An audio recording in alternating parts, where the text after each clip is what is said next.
dalam mengikuti pembelajaran informatika di pagi hari ini. Selamat pagi. Pagi. Luar biasa, tetap semangat. Tepuk 1. Terus. Tepuk 2. Yes. Tepuk 3. Betul. Tepuk tangan buat kita semuanya. Pagi hari ini kita akan belajar tentang apa? Materinya tentang berpikir komputasional. Ya, tentang berpikir komputasional. Sebelumnya pernah mendengar kata berpikir komputasional apa belum? Sudah apa belum? Belum. Kira-kira ada yang tahu apa itu berpikir komputasional? Kira-kira ada yang tahu apa itu berpikir komputasional? Ada yang tahu tidak? Ada yang tahu tidak? Ini adalah tujuan pembelajaran kita. Yang pertama yaitu setelah pembelajaran nanti murid dapat menjelaskan pengertian tentang apa itu berpikir komputasional. Kemudian yang kedua yaitu mengidentifikasi 4 elemen. 4 elemen di situ ada apa saja di situ? Elemen yang pertama, komposisi. Yang kedua, yang ketiga, yang keempat. Kemudian yang terakhir yaitu menerapkan teknik berpikir komputasional dalam kehidupan sehari-hari. Itu adalah tujuan pembelajaran kita. Jadi berpikir komputasional, walaupun kita belajar informatika, bukan berarti berpikir komputasional itu selalu berhubungan dengan apa ini?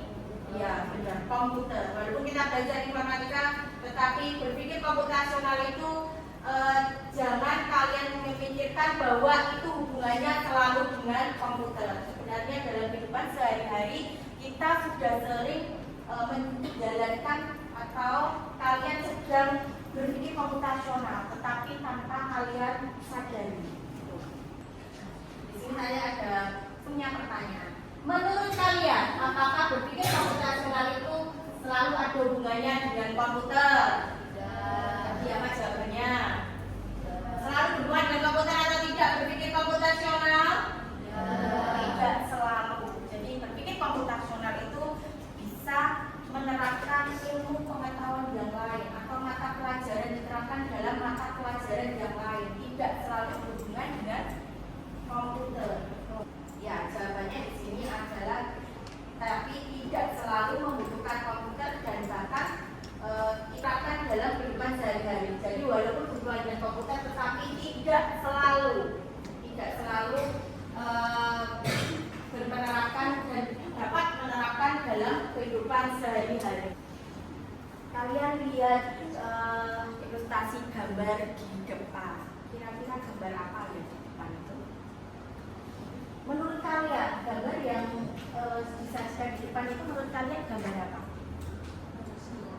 Gambar ada manusianya. Terus apa lagi kira-kira? Jadi pikiran kalian ketika saya memberikan ilustrasi gambar di depan, kira-kira menurut kalian gambar apakah ini? Pakaian yang menumpuk. Betul. Kira-kira pakaian ini menurut kalian pakaian bersih atau pakaian kotor? Menurut kalian ketika punya pakaian yang menumpuk, pakaian yang belum dicuci banyak sekali, merupakan suatu masalah atau tidak? Menurut kalian masalah atau tidak? Ketika kalian mendapati di rumah pakaian kotor menumpuk belum dicuci, itu menurut kalian suatu masalah atau tidak? Suatu masalah. Dalam kehidupan sehari-hari pasti kita akan menemui yang namanya suatu masalah. Salah satunya adalah ketika kita mencuci pakaian ini. Mencuci pakaian apa belum? Siapa yang belum pernah mencuci pakaian? Coba saya pengen tahu. Coba siapa yang di sini yang belum pernah mencuci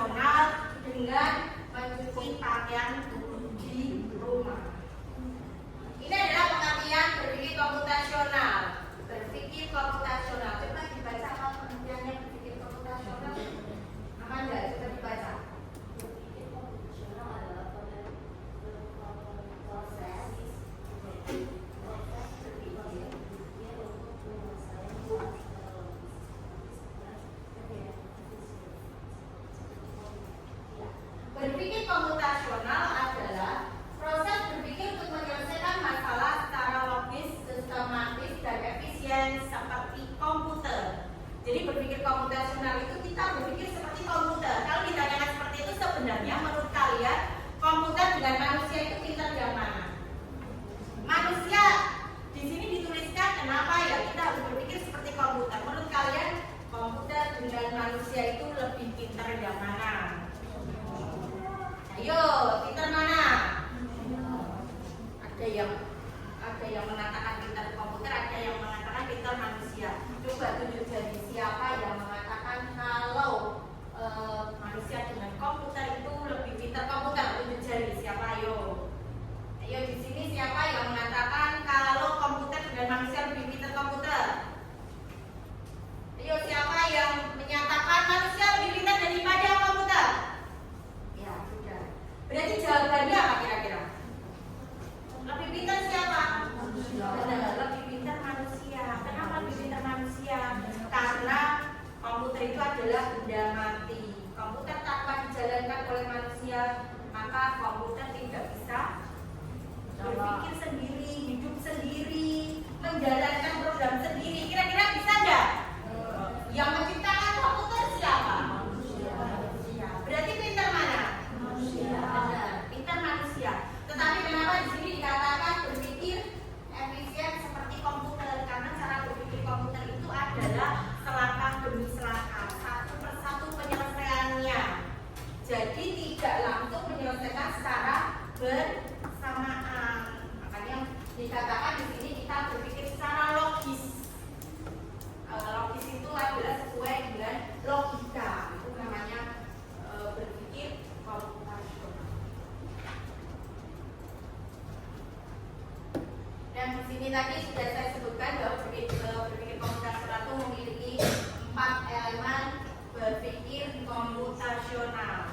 Ayo dibaca 4 komponen berpikir komputasional apa saja?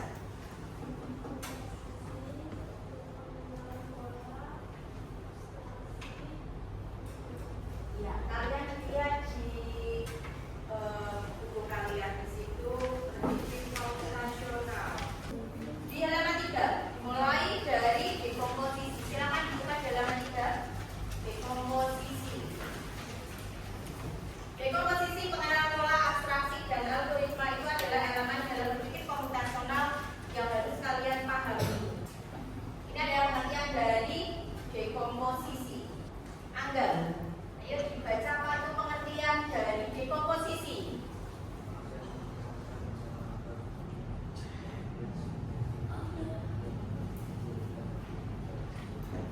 Ya, dekomposisi itu adalah proses memecahkan masalah atau sistem yang kompleks menjadi bagian yang lebih kecil dan lebih mudah diselesaikan.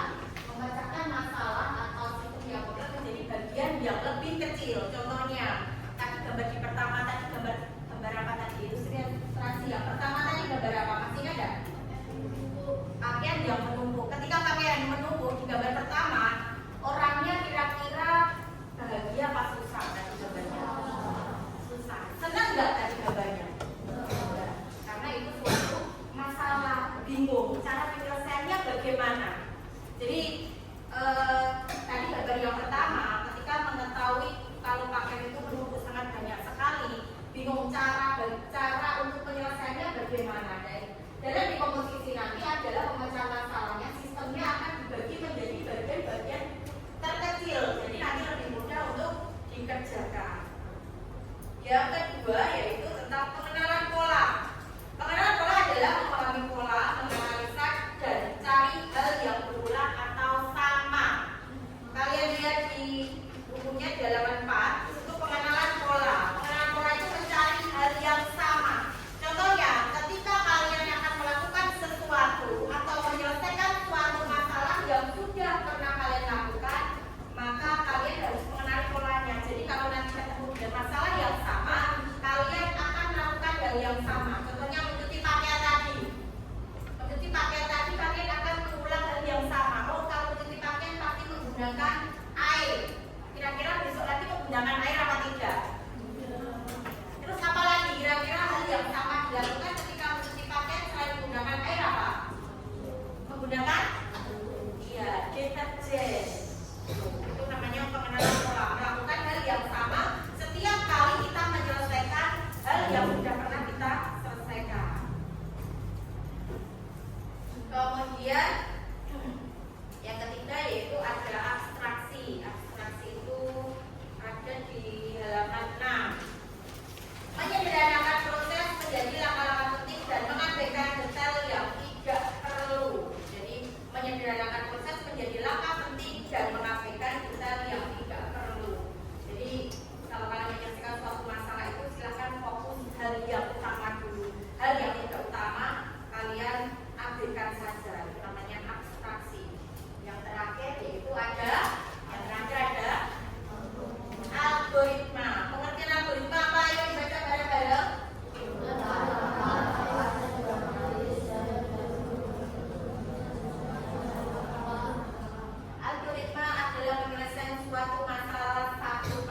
gambar kalian sudah menyelesaikan permasalahan. Orang punya masalah kan enggak? Saya yakin yang namanya kehidupan itu sudah pernah punya masalah. Kalian mau berangkat sekolah itu pun suatu masalah. Kenapa dikatakan masalah? Karena berangkat sekolah dari kalian bangun pagi kalian harus memikirkan. Habis bangun pagi kira-kira ngapain? Ngapain ketika habis bangun pagi? Mandi. Kalau habis mandi ngapain? Ganti seragam. Terus urutannya habis ganti seragam? Sarapan. Habis sarapan? Berangkat sekolah ini juga harus memikirkan antara kalian naik sepeda, jalan kaki, atau diantar orang tua. Kita kembali ke sini. Kalian cermati gambar yang ada di sini. Ketika suatu permasalahan itu sudah selesai, maka orang itu akan senang apa tidak? Ya, senang. Kenapa gambar ini dia sudah senang dan sudah ceria? Karena tadi pakaian yang menumpuk itu banyaknya, sekarang sudah selesai, tinggal diapakan ini kira-kira? Iya, tinggal ini dekomposisi. Proses dekomposisi yang pertama yaitu tadi kan pengertian dekomposisi apa tadi? Ayo dicari dekomposisi, pengertiannya tadi apa? Pemecahan masalah menjadi bagian-bagian yang terkecil. Sekarang kita pikirkan yang pertama dekomposisi ketika kita akan mencuci pakaian. Yang pertama yang kalian lakukan apa? Yang kalian lakukan apa? Yang pertama kali ketika akan mencuci pakaian itu yang pertama kali dilakukan apa? Kira-kira pakaian yang berwarna dengan pakaian yang putih itu perlu dipisah apa tidak? Perlu enggak? Jadi itu namanya apa? Memilah pakaian, memisahkan pakaian berdasarkan jenisnya masing-masing. Jadi kalau kalian punya pakaian warna putih, silahkan disatukan dengan pakaian berwarna putih, jangan dicampur dengan pakaian yang berwarna merah. Ada yang tahu sebabnya kenapa? Kenapa harus dipisah? Sebabnya kenapa? Iya, bisa runtuh. Jadi yang pertama yaitu bagi yang tadi ada yang belum pernah mencuci pakaian, kalau mencuci pakaian silakan kalian dipisahkan pakaian berwarna dan pakaian berdasarkan jenisnya. Kalau punya jeans jangan dicampur dengan pakaian kaos. Kaos dan jeans harus dipisah dalam mencuci. Kemudian yang kedua yaitu apa yang kedua? Alat dan bahan. Jadi menyiapkan alat-alatnya dan bahan. Ketika kalian akan mencuci pakaian, kira-kira peralatan yang diperlukan apa saja? Itu sebutkan. Ada ember, terus apa lagi? Deterjen. Benar, apa lagi? Ada airnya, terus apa lagi? Ada apa? Mesin menyiapkan mesin cucinya. Kalau menggunakan mesin cucinya, embernya. Kemudian yaitu prosedur mencuci. Jadi ini adalah bagian terkecilnya, ada prosedur mencuci. Jadi langkah proses mencuci dari awal sampai akhirnya kalian bilas pakaiannya, kemudian menjemur pakaiannya. Dan ini adalah prosedurnya. Jadi komposisi di dalam mencuci pakaian itu ada 3. Yang pertama apa? Apa yang pertama? Memilah pakaian. Yang kedua? Yang ketiga? Itu adalah langkah dekomposisi dalam kita menyelesaikan suatu permasalahan, menyelesaikan pekerjaan rumah yaitu mencuci pakaian. Lalu dari komposisi yang kedua adalah pengenalan pola. Kita akan mencari persamaan atau perbedaan pola yang ada dalam mencuci pakaian. Kira-kira hal yang sering kalian lakukan ketika mencuci pakaian itu apa saja? Dan kita harus memahami dan mengerti pola yang digunakan ketika kita mencuci pakaian. Sebelum kita bahas lebih lanjut, kira-kira menurut kalian hal yang sering kalian lakukan setiap kali atau hal yang sama ketika mencuci pakaian itu apa?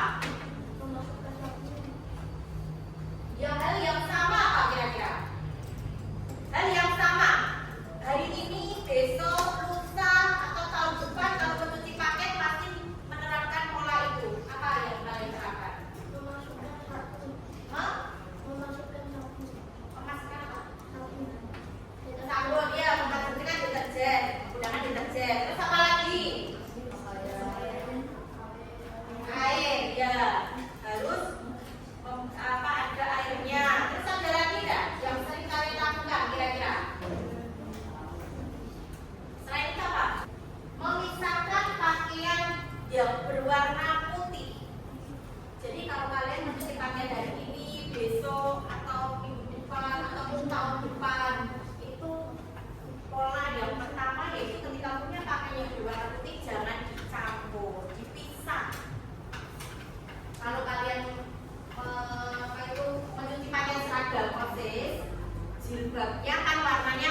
dari besi itu juga perlu dipikirkan. Jadi di sini yaitu pisahkan pakaian berdasarkan warna. Itu adalah yang utama, yang fokusnya. Memisahkan berdasarkan jenis kain, memasukkan ke mesin cuci, menjemur pakaian. Nah, ini adalah hal utama yang harus diperhatikan. Tidak perlu memperhatikan apa itu merek dari deterjennya. Itu namanya abstrak. Yang terakhir apa? Algoritma. Membuat langkah-langkah untuk menyelesaikan masalah yang sudah dipecah kecil-kecil berdasarkan pola yang sudah ditemukan dari mencuci pakaian. Algoritma yang dibentuk yaitu yang pertama apa yang dibaca? Yang kedua, yang ketiga, yang keempat, yang kelima, kemudian yang keenam. Itu adalah langkah-langkah dari awal sampai dengan akhirnya. Nah, ini adalah tugasnya nanti dibentuk kelompok ya, dibentuk kelompok kalian membuat aktivitas di komposisi masalah. Jadi nanti kamu membuat mie instan di rumah. Bagaimana langkah-langkah yang harus dilakukan dari langkah-langkah di komposisi dalam membuat mie instan? Ada yang tahu kira-kira dalam membuat mie instan di komposisinya apa saja? Nah, kalau pas itu termasuk apa? Peralatan atau bahan? Yaitu menentukan peralatan dan bahannya. Terus apa lagi? Mie instan. Terus selain itu apa? Menyalakan. Oh, terus apa lagi? Nanti kita lihat tugas di rumah ya, nanti dicoba. Ini tugasnya.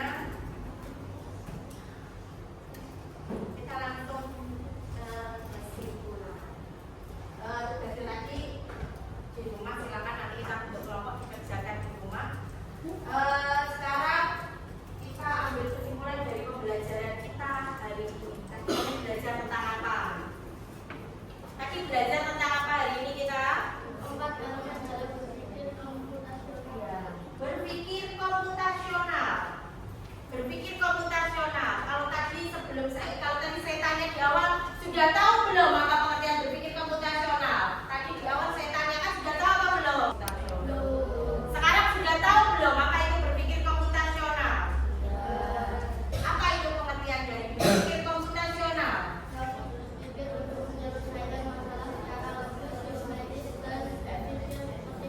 Cara penyelesaian suatu masalah secara logis dan sistematis seperti komputer. Itu namanya berpikir komputasional. Kemudian yang kedua, berpikir komputasional punya berapa elemen? 4 elemen. Yuk Amanda sebutkan. Berpikir komputasional itu 4 elemennya apa saja?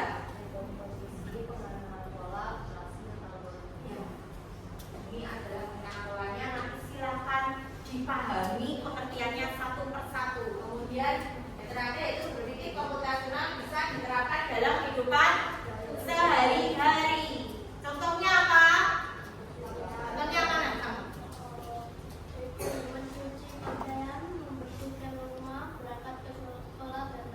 Iya, itu adalah contoh dari penerapan berpikir komputasional dalam kehidupan sehari-hari. Berpikir satu demi satu. Jadi penerapannya ketika kalian akan memakai seragam itu namanya juga berpikir komputasional. Kenapa? Karena kamu harus memilih seragamnya dari rabu ini apa ya? Pakaian yang dipakai yang mana? Jilbabnya yang mana? Kaos kakinya yang mana? Nah, itu hal yang harus kalian selesaikan. Jadi tanpa kalian sadari sebenarnya setiap hari kita sudah menerapkan apa? Sudah menerapkan apa? Berpikir komputasional. Tetapi kita tidak menyadari bahwa itu yang dinamakan sebagai berpikir komputasional. Sebelum saya tutup pembelajaran pagi hari ini, ada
dan kita akan menerapkannya dengan menggunakan komputer. Kalau hari ini kita berpikir komputasional hanya dengan dalam kehidupan sehari-hari, minggu depan kita akan berpikir komputasional